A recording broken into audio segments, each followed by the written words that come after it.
నమస్తే, welcome to our channel.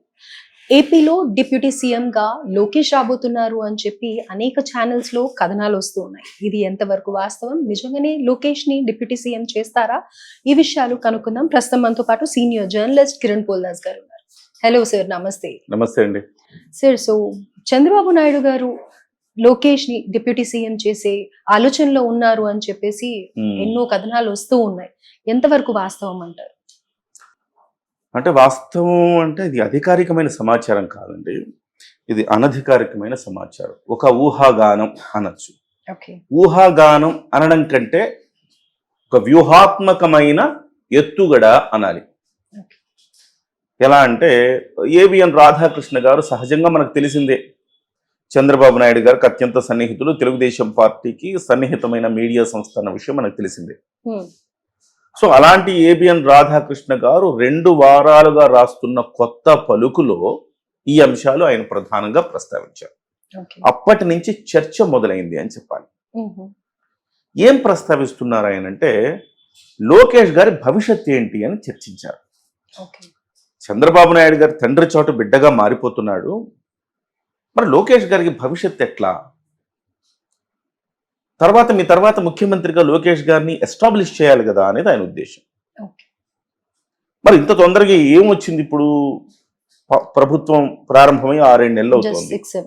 ఈ 6-7 నెలలుగా ఇప్పుడే ఆ అంశాన్ని ప్రస్తావించాల్సిన అవసరం కూడా ఎందుకు వచ్చింది అంటే, గత 6 నెలలుగా మీరు చూస్తే పవన్ కళ్యాణ్ గారి పరిపాలన, పవన్ కళ్యాణ్ గారి యాక్షన్స్ మోర్ దెన్ ఏ సీఎం ఉన్నాయి.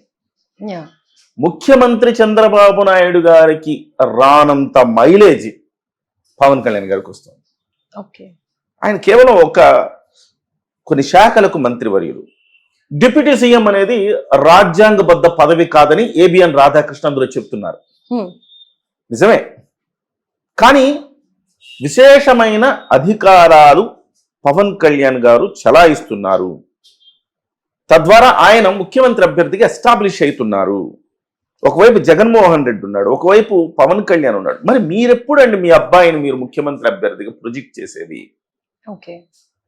మీరు మీ వయసు 75, ఇంకో 80 దగ్గర వస్తాయి మీకు ఇంకా 2029 ఎన్నికలకి. అప్పుడు మీరు అంత శారీరకంగా ఫిట్గా ఉండరు కదా, వయసు ప్రభావాన్ని కాదనలేం కదా. మరి అటువంటప్పుడు ఏ రకంగా మీరు లోకేష్ గారిని ఎస్టాబ్లిష్ చేస్తారు అనే అంశాన్ని ప్రస్తావించారు. దీనికి పవన్ కళ్యాణ్ గారు ముందుకెళ్ళిపోతా ఉన్నారు. పవన్ కళ్యాణ్ గారు ఆల్టర్నేటివ్ ఎవరు జగన్ కంటే పవన్ కళ్యాణ్ గారు కనపడుతున్నారు. అలా కనపడితే తెలుగుదేశం పార్టీకి నష్టం. కాబట్టి లోకేష్ గురించి చర్చించాలి. ఏం చేయాలి లోకేష్ గురించి అంటే, పార్టీ పగ్గాలు అప్పగించాలి ఒక డిమాండ్. ఆంధ్రప్రదేశ్ అధ్యక్షుడిగా లోకేష్ గారిని చేసేయాలి. రెండవది, ఆయన కథనాన్ని బేస్ చేసుకొని అంటే తెలుగుదేశం పార్టీకి అనుకూలంగా ఉండే మీడియా సంస్థలు ఏం చేస్తున్నాయంటే, దాన్ని బేస్ చేసుకుని కొన్ని కథనాలు వండి వారుస్తున్నాయి. ఏమని? డిప్యూటీ సీఎం చేయాలి అని మహాసేన్ రాజేష్ దగ్గర నుంచి అనేక మంది వాళ్ళు చెప్పటం, తెలుగుదేశం పార్టీకి అనుకూలంగా ఉండే జర్నలిస్టులు, అనలిస్టులు వీటిని సమర్థించడం చూస్తుంటే ఇది కేవలం అనాలోచితంగా, లేకపోతే ఒక వ్యక్తి అభిప్రాయంగా ఇది కనపడదు మీకు. వ్యూహాత్మకమైన ఎత్తుగడ. ఇక్కడ పవన్ కళ్యాణ్ దూకుడుని తట్టుకోలేక లోకేష్ గారిని సీఎం చెయ్యాలి, డిప్యూటీ సీఎం చెయ్యాలి అనేది వాళ్ళ ఆలోచన. అప్పుడే లోకేష్ కి ఫోకస్ వస్తుందని వాళ్ళు అనుకుంటున్నారు. అంటే ఆ రకంగా బయలుదేరింది ఇది మెయిన్ గా చూసుకుంటే, ఈ తిరుపతి తొక్కిసలాట స్టాంపేడ్ ఏదైతే జరిగిందో దాంట్లో పవన్ కళ్యాణ్ గారు ముందుకు వచ్చి చంద్రబాబు నాయుడు గారిని డామినేట్ చేసి మాట్లాడినందువల్లే ఈ చర్చకంతా దారితీసింది అని కూడా కొన్ని ఛానల్స్ అంటూ ఉన్నాయి కదా, అది ఎంతవరకు? డెఫినెట్ గా డామినేట్ చేసి మాట్లాడలేదు ఆయన గిల్ట్ ఫీల్ అయ్యాడు. నేను అంటూ ఉంటాను సరదాగా, చాలా మంది అంటుంటారు ఆయన లెఫ్ట్ భావాలు ఉన్నాయి అన్నాడు, తర్వాత రైట్ భావాలు చూపిస్తున్నాడు. ఆయన లెఫ్టిస్టా రైటిస్టా అంటే కాదయ్యా, ఆయన లెఫ్టిస్ట్ కాదు, రైటిస్ట్ కాదు, ఆయన హ్యూమనిస్టు అంటుంటారు. ఆయన హ్యూమనిస్ట్. 6 ప్రాణాలు పోయిన తర్వాత చివుక్కుమంటది హృదయం ఎవరికైనా.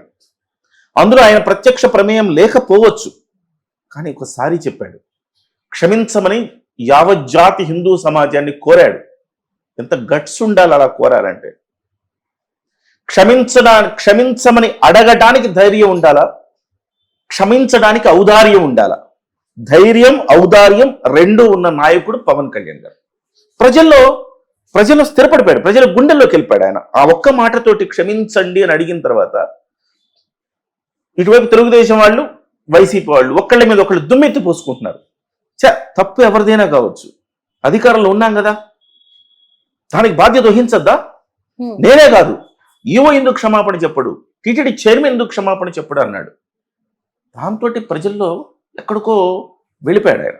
ఇదొక్కటే కాదు, హిందూ ధర్మానికి అపచారం జరిగినప్పుడు కూడా ఆయన అదే అంశాన్ని లేవనెత్తాడు. అదొక్కటే కాదు, ఎప్పుడో దశాబ్దాలుగా జరుగుతున్న ఈ బియ్యం అక్రమ రవాణా బాగోతాన్ని బట్టబయలు చేశాడు. జగన్మోహన్ రెడ్డి దోచుకున్న సరస్వతి భూముల వ్యవహారాన్ని నిగ్గు తేల్చాడు. ఇవన్నీ ఒక్కటే కాదు, చంద్రబాబు నాయుడు టచ్ చేయని అనేక అంశాలని టచ్ చేస్తూ ముందుకు వెళుతూ ఉండడం వల్ల ఇది కదా మనం కోరుకుంటున్నది. వాళ్ళని 11 సీట్లకు ఎందుకు పరిమితం చేశాము? ఇంత దుర్మార్గులు కాబట్టి 11 సీట్లకు పరిమితం చేశాము. ఎలాంటప్పుడు ఇలాంటి ముఖ్యమంత్రి, ఇలాంటి వ్యక్తిని కదా మనం చూడాలి అనే ఒక ఫీలింగ్ జనాల్లో వస్తుంది. అది తెలుగుదేశం వాళ్ళు చేయొచ్చు కదా అదే పనులని మీరు అనుకోవచ్చు. తెలుగుదేశం వాళ్ళు చేయలేరు, వైసీపీ వాళ్ళు చేయలేరు, కాంగ్రెస్ వాళ్ళు చేయలేరు. వాళ్ళందరూ కూడా ట్రెడిషనల్ పార్టీస్, దోపిడీకి అలవాటు పడిన పార్టీలు అవన్నీ. అంటే అవినీతికి దోపిడీ అంటామా, దీంట్లో చిన్న పెద్ద ఉండొచ్చు. తెలుగుదేశం పార్టీ రమంత్ అనుకుంటే వైసీపీ ఇంత, దాని కాంగ్రెస్ ఇంకొంచెం ఇంత, ఇట్లా పరిమాణాలు వేరే ఉండొచ్చు. కానీ ప్రతి ఒక్కటి ఆ తానులో ముక్కలే అన్నమాట. కానీ ధైర్యంగా మాట్లాడగలిగిన నేత పవన్ కళ్యాణ్ గారు కాబట్టి ఇవన్నీ లేవనెత్తుతున్నాడు, ప్రజలకు నచ్చుతున్నాయి. సో ఆ రకంగా ఆయన ఎక్కడ ముందుకు వెళ్ళిపోతాడు ఈ రేస్లో అనేసి లోకేష్ గారిని ఇప్పుడు డిప్యూటీ సీఎం చేసేస్తే ఈక్వల్ అయిపోద్ది పవన్ కళ్యాణ్ గారు ఆయనకి అని వాళ్ళు అనుకుంటున్నారు. మరి అలాంటప్పుడు పవన్ కళ్యాణ్ గారు ఆల్రెడీ డిప్యూటీ సీఎం గా ఉన్నారు కదా, మరి లోకేష్ గారు కూడా వచ్చే ఛాన్సెస్ ఉన్నాయని అంటారా? అప్పుడు పవన్ కళ్యాణ్ గారి బాధ్యతలు ఏముంటాయి మరి? అంటే పర్టికులర్ గా ఉప ముఖ్యమంత్రికి బాధ్యతలు ఏం లేవు ప్రియాంక గారు. వాళ్ళ శాఖలే వాళ్ళ బాధ్యతలు తప్ప ఈ ఉప ముఖ్యమంత్రి పదవి అనేది అలంకారం. సో ఇప్పుడు లోకేష్ గారు వచ్చినా కానీ ఉప ముఖ్యమంత్రి, మంత్రి బదులు ఉప ముఖ్యమంత్రి అంటారు అంతే. జగన్మోహన్ రెడ్డి తన హయాంలో 5 ఉప ముఖ్యమంత్రులు చేశారు. 5